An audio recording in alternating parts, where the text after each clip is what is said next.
wants those, just let me know and I'll make them available to you.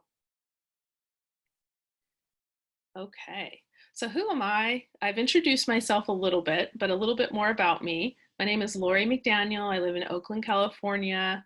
I've been in the technology industry for about 20 years, a little over 20 years now. And I've had a specialty in technology training and learning design. The last few years, I've been training in online marketing, and I've been really having a great time in that realm as well. I have found that it's a real passion of mine. And I'm also a light worker. You know, I define a light worker as someone who's spreading light through what they do, whether it's as a healer, a coach. It could be someone who is an acupuncturist, a nutritionist, a yoga teacher. You know, it just goes on and on. It's a very, very bright, a bright, a very wide term that I'm using. And really, if you're spreading light and helping people and being of service, I call those people light workers. So I'm a light worker for many reasons, but currently I'm leading transformational women's circles. So that's also a passion of mine. So the current moment, right, where we find ourselves, as we were discussing right before we started the slideshow here, is that this is really quite a moment to be in with this global pandemic and the things that are happening in the global economy. You know, I'm very clear that it seems like an economic downturn, but I really feel like we're in a transition to a whole new earth, a whole new economy, you know, a new and ultimately better ways, healthier ways for people to make money, and that are really in their gifts and passions as well. And what I feel so strongly about in terms of online work is that there are no geographical boundaries to your work either. So your reach can actually go farther. Your gifts and light can actually go farther around the world. So there's really a huge opportunity to offer your services online right now and moving forward. So the 7 steps that I've talked about for a lightpreneur launch are these. These are the basic elements.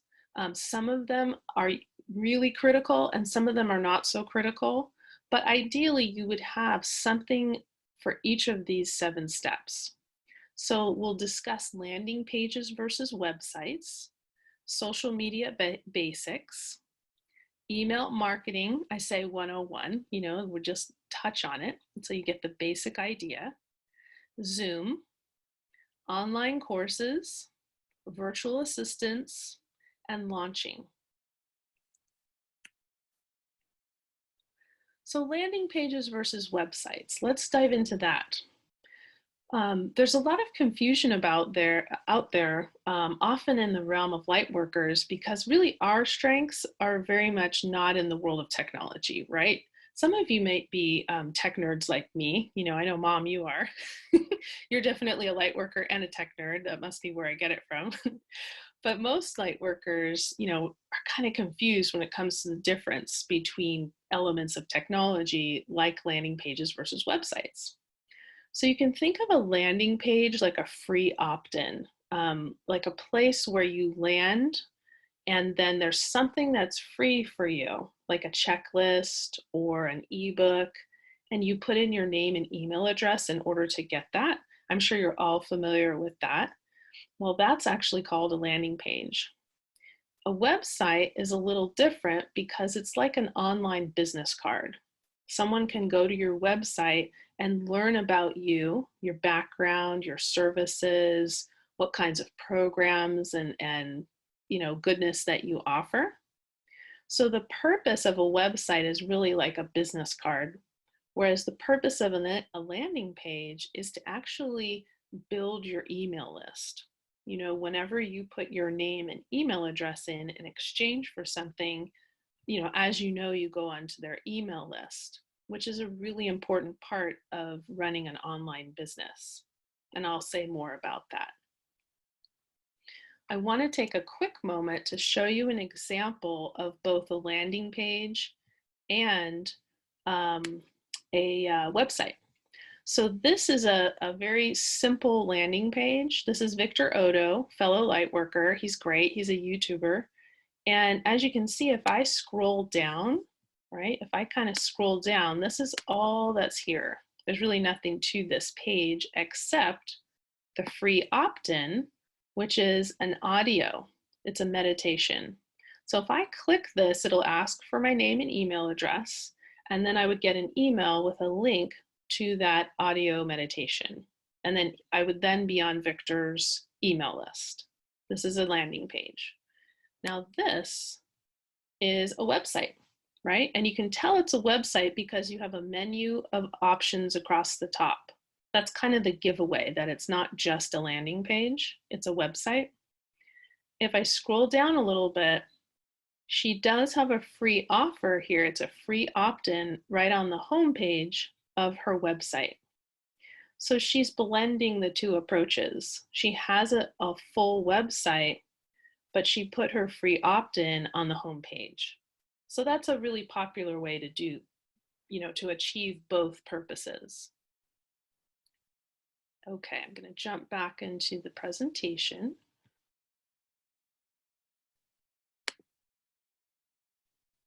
Okay, so moving on from here, and also what I want to say is that on all of these topics, what my intention is to just give you a very general overview. Each of these topics really requires a lot of thought and some guidance at times. So if you have further questions, don't think that this is all there is to it, but I just want to give you the lay of the land. So social media, right? Social media basics. You want to orient yourself to social media by imagining that it's a way for you to create a relationship with people who are both clients and prospective clients or patients, given however you want to language that. It's all about engagement and connection and creating a relationship. You really want it to be as rich in that way as possible. It's not just you like putting stuff up and out there for people to look at, right? You want to have a relationship there where you're building trust, you're providing value, and so on. So a few things to think about in terms of Facebook. You can do groups and challenges for engagement, right? And to create that relationship. Facebook groups and Facebook challenges are really hot right now. Everyone's using them and they're very, very effective for growing a large Facebook group relatively quickly. And then you're engaging with that group on Facebook with posts. You can post videos, you can answer questions, they can speak with each other, and so on. There's also Instagram. It may or may not be for you, depending on where your people hang out. If you have millennials or anyone in there, say like 30s, they're probably on Instagram. I'm on Instagram, but I'm a tech nerd. I'm way older than that, but I am on Instagram. And so you could reach me on there, but it is generally for younger folks so far. It won't always be that way though. So it's definitely worth your time investigating different ways to leverage it. The thing about Instagram to remember, and actually with all social media, is that you want to be posting frequently. Daily is amazing, or at least 5 of 7 days. I realize that's a lot, and you certainly don't have to do that, but the more frequent, the better. You can also use tagging. That tagging is something that you want to get familiar with in any social media realm. There's a version of tagging that, I won't go into it today. It's not hard to learn. You can look at YouTube videos about it and read blog articles about it, but it's really the most effective way to have your light be seen in these different arenas. And also, I just want to make sure you're aware that Instagram has IGTV, which is video. So you can just kind of hold your phone and do a short video every day, right? Very short, maybe it cuts you off, I want to say at about 60 seconds. So people will do part 1, 2, 3 kind of thing on Instagram. but I want to encourage you to think about that. YouTube, YouTube is just fantastic. And I would say that whatever business you're in, whatever industry you're in, etc., a good chunk of your people are definitely on YouTube. It may not be all of them, but I'll bet a lot of them are, more so than you think. And you really want to leverage the search engine optimization with tagging correctly and using your topics as keywords that will come up really easily in people's searching. Okay, so we have an upcoming course called SEO 7. It'll be coming up in May. I'll let everybody know who's in the meetup group and so on. So that's something to look out for. Okay, so email marketing. What the heck is email marketing? So email marketing is kind of the heart of how people have a very thriving online business. When you think about social media and all of that, like landing pages, websites, and everything, ultimately what you really want is people to be on your email list. Why? You want them on your email list so that you have so that you have an audience of people who are interested in you, who know, like, and trust you, and who are open to buying from you. So that's what I mean by build your own economy. If you have 5,000 people on your email list, you have your own mini economy there. You can actually make offers to those people for your programs and for your services. And that's really how people are doing very thriving online businesses. That's what's behind the scenes that a lot of people don't realize.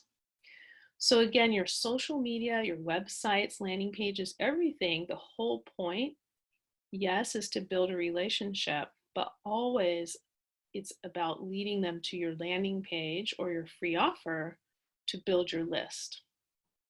Some examples are MailChimp, Aweber, and Infusionsoft in terms of email marketing software, where you can host your list, right? I use MailChimp. In the past, I've used Aweber. And I would say, I'm happy with MailChimp because I don't have a huge list. I don't have complex needs yet. So MailChimp is great. And they also have a free level, which is kind of nice. They have a free tier. Aweber is for more medium-sized, more established folks. And then Infusionsoft is for people who have a pretty big list already and a pretty complex business already, and they need a big, expensive, fancy kind of program. Zoom. All right. So I know everyone here uses Zoom already, and it's so great for so many things. You can use Zoom for one-on-one sessions. So I know, Deb, you're a physical therapist. So absolutely you can be doing one-on-one sessions with people on pain management. I'm sure you know a heck of a lot about health and nutrition, and people are so interested in their immune systems, obviously, right? And a lot of people are thinking about health more in general. So you could be doing one-on-one sessions or group coaching, workshops, etc.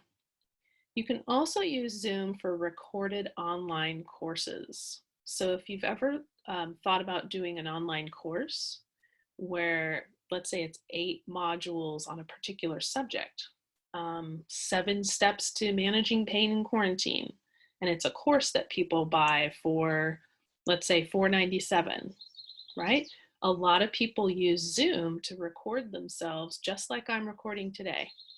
There's no difference. You just click the button and you might have some slides, you might not, depends on what you want to do, and away you go.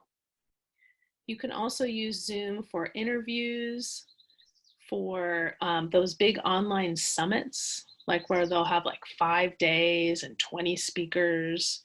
A lot of people are using Zoom for that. And then also YouTube. What I didn't mention here is that Zoom can also connect to Facebook. So you can do a Facebook Live and have it show up just on Facebook, or if you're using Zoom, there's a place where you can have it broadcast automatically to Facebook as a Facebook Live, which I think is fantastic. There are free resources if you'd like me to send you this slide deck. If you click on this link, you can go to the Zoom site and see a lot of their free trainings, both live and recorded. So a little more about online courses. So online courses are just this wonderful, wonderful thing in and of themselves. There are people out there making a really great living, really having an online course focused kind of business, and then having some kind of a group, like maybe like a weekly, they might have that 8-week course, let's say, on pain management. And then if people would like more than the course, they can pay a little more and participate in like a group call every week for support from you, right? So you can think a little bit creatively about this. It's a great way to package your gifts and skills. I teach a fast 3-step course design method that just, I mean, it's just quick and easy. And it is actually, I go over that in the last webinar that I did. Again, if you want to have access to any of the other webinars, they're all free, and just let me know and I can send you a link. Again, you can use Zoom to record. You can also use an iPhone, or a cell phone to record. The iPhone has the best quality that I've seen, though, over the Droids. You simply upload the recorded Zoom files to a site like Teachable that is made for online courses. There's also Udemy, Thinkific, and there's also Kajabi. There are a whole bunch of online course platforms out there, but the point is that it's just a click of a button to upload that file. One thing to keep in mind also is that you can do your first course live. It doesn't even have to be recorded, really.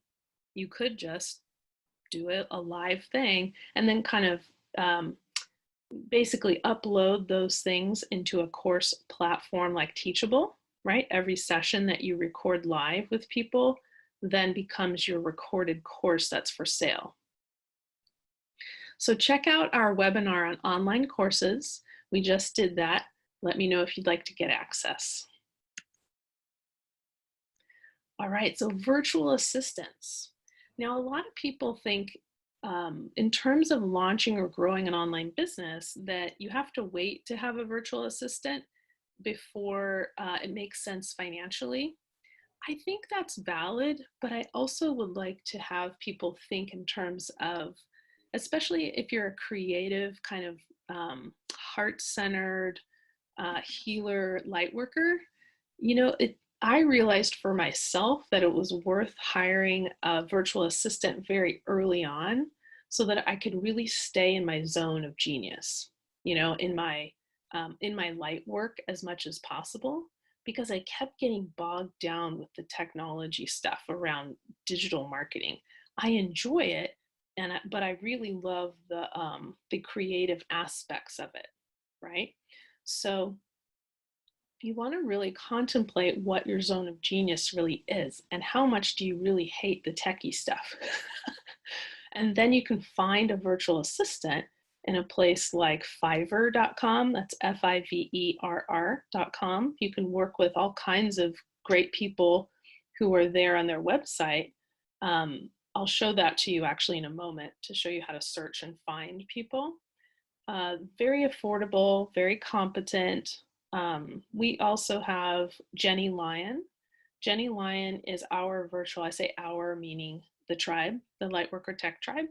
She's our virtual assistant partner. She does digital marketing, virtual assistant work. She's really great. And so she and her team is available to everyone through the tribe as well.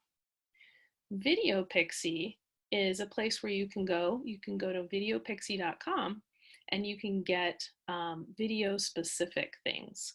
So if you're looking for an editor, someone to edit your YouTube videos, for example, or if you're looking for someone to advise you on filming or something like that, that's another good resource. Okay.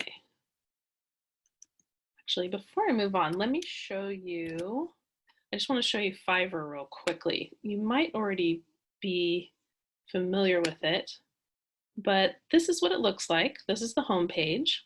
And let's say I'm looking for someone to help me with my landing page. I can just type in landing page, hit enter, and I'm going to see a whole bunch of people come up. Now, all these people are available for me to hire at whatever their rate is. Oh, look, NZ. Haha, NZ is coming up. That's so great. So you can see that there's quite a bit of choice, and there are reviews. So I always look for someone who has been around for a while, has a lot of really great reviews, very high rating, and then I look at their examples of their work. Now you can do this with online courses and anything else as well. So if I go to online course or courses, you'll also see people who do that. And it's so cool because they often specialize in one of them, like Teachable, for example. Then Teachable, I'll just pause for a moment here. Teachable, I just wanted to show you examples of what it looks like. So if you go to their examples menu, you will see a whole bunch of really neat, just wildly creative online courses that people are doing. For example, let's see, let me go to a simple one. Actually, this one's really neat. Make fabulous cakes. It's really amazing that people, going back to what you were saying, Deb, earlier, would people pay for things? People are paying for things. These people who are these example courses, right? Fabulous Cake School, they do very, very well. I've read about this person several times in different blog articles, and she brings in a lot of money. People love this. But the key is to find those people out on the internet, who love this topic as much as you do. So here are her courses. This one's $49, it looks like. Buttercream flowers. Wow, you had me at buttercream. So if you click on this, this is the sales page, also known as, you could also call this a landing page. It's a sales page for this class. It talks about the class, right?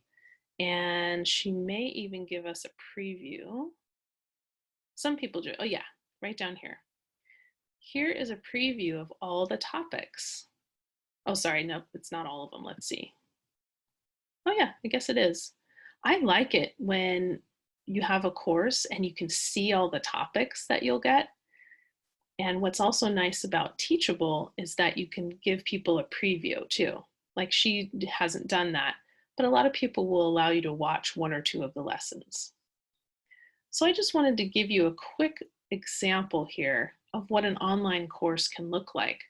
And Teachable is not difficult. This is all template based, and you just click on buttons to upload things and away you go. Okay, so I backed up there a little bit. I got off topic, but I wanted to make sure, off topic from virtual assistants, I just wanted to make sure I showed you those examples. Okay, so now we're going to move on to launching. So launching is really the last step, and it doesn't have to be last in order, right? But usually people kind of leave the launching towards the end because they're putting their other elements in place first. What I suggest though is that all along the way, you're actually jotting down notes and kind of planning your launch as you go along. There are so many ways to promote your services when you are ready to launch yourself out there. You don't have to have a huge launch, although you can. It could be word of mouth. It doesn't have to be online. But of course, we are in this pandemic, and so it does pay to invest in like learning how to launch yourself online, not just word of mouth. The question is like, what do you enjoy? You really want to figure this out first, because there are, you know, dozens and dozens of ways to promote yourself online, but you want to enjoy what you're doing. You know, if you hate YouTube videos and that's what you feel like you have to do to promote your business, the energy of that is going to be a little off, right? So I just recommend that you think about, do I like being on video? Do I like writing? You know, if I like writing, maybe I can do blogging. Just give it a little thought. Do I love Facebook and engaging with people? You know, that kind of thing. Also, you want to give some thought to your general business plan in terms of outreach, which is marketing, enrollment, which is how are people going to sign up for your classes, and also client fulfillment or patient fulfillment, right? What do those three elements look like in your business?